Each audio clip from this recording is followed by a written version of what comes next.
సంవత్సరానికి 365 రోజులని ఎలా నిర్ణయించారు? దీనికి ప్రమాణం ఏంటి? చాలా కాలం క్రితం 2012వ సంవత్సరము యుగాంతము రాబోతోంది అన్న ఒక వదంతి బయలుదేరింది. అనేక మాధ్యమాలలో దీని ప్రచారం కావడం సాగింది. అప్పుడు నన్ను ఒకళ్ళు ప్రశ్నించారు, 2012లో యుగాంతము అంటే మీరేమంటారు? నేను అది తప్పంటాను. ఎందుకని? శ్రీ మహావిష్ణురాజ్ఞయా అద్య బ్రహ్మణ ద్వితీయ పరార్థే శ్వేతవరాహ కల్పే వైవస్వత మన్వంతరే కలియుగే ప్రథమ పాదే అని ప్రతిరోజు సంకల్పం చెప్పుకుంటాం. కలియుగానికి 4,32,000 సంవత్సరాలు. 4,32,000 సంవత్సరాలలో 5,000 సంవత్సరాలు కూడా కాలేదు. అప్పుడే యుగం ఎలా అంతమవుతుంది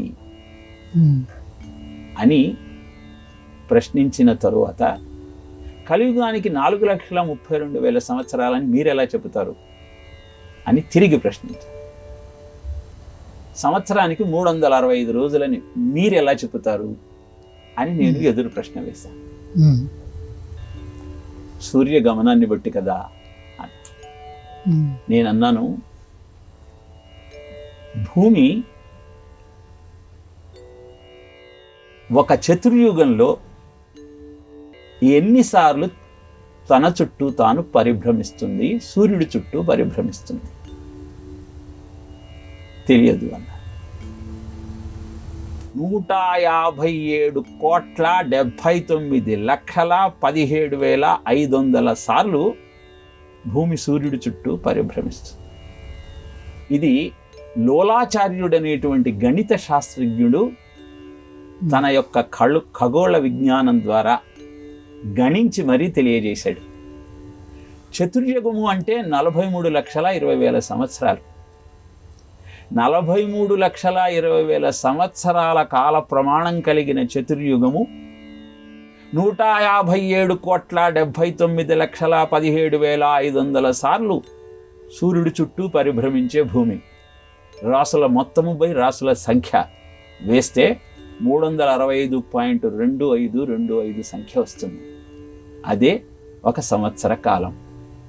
సంవత్సరంలో భూమి ఏ విధంగా పరిభ్రమిస్తుందో గణించి సంవత్సరానికి అన్ని రోజులు అని తెలియజేసింది ఆర్షవాంగ్మయం. 12 నెలలు భారత గణన ప్రకారం మాత్రమే ఉంటుంది. అంతకు ముందు కేవలము పాశ్చాత్య పద్ధతిలో నెలకు సంవత్సరానికి 10 నెలలు మాత్రమే ఉండేవి.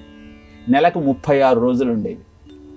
అనంతర కాలంలో జూలియస్ సీజరు తన పేరు మీద ఒక నెల ఉండాలని చెప్పి ఒక నెల జూలై అని పెట్టుకున్నాడు. ఆగస్ట్ అని అతను వచ్చి తన పేరు మీద ఒక నెల ఉండాలని ఆగస్ట్ అని పెట్టుకున్నాడు. ఇలా మానవ ప్రకటితమైనటువంటి కాల గణన మనకు ఒక అయోమయాన్ని సృష్టించింది. నెలకు ఎన్ని రోజుల్లో చెప్పలేనటువంటి అవస్థ ఏర్పడింది. 30 అంటాం, 31 అంటాం, 29 అంటాం, 28 అంటాం. కానీ భారతీయ కాల గణన సూర్యుడి మీద, భూమి మీద, భూభ్రమణం మీద ఆధారపడి ఉన్నది కనుక ఖచ్చితంగా నెలకు 30 రోజులన్న కాల గణనతో సంవత్సరానికి 365 రోజులు అని తేల్చి చెప్పింది. ఇలా నిర్దిష్టమైన కాలమానాన్ని సూర్యచంద్రుల గమనంగా భూమిని కేంద్రంగా చేసుకొని గణించినటువంటి విజ్ఞానమే భారతీయ విజ్ఞానం.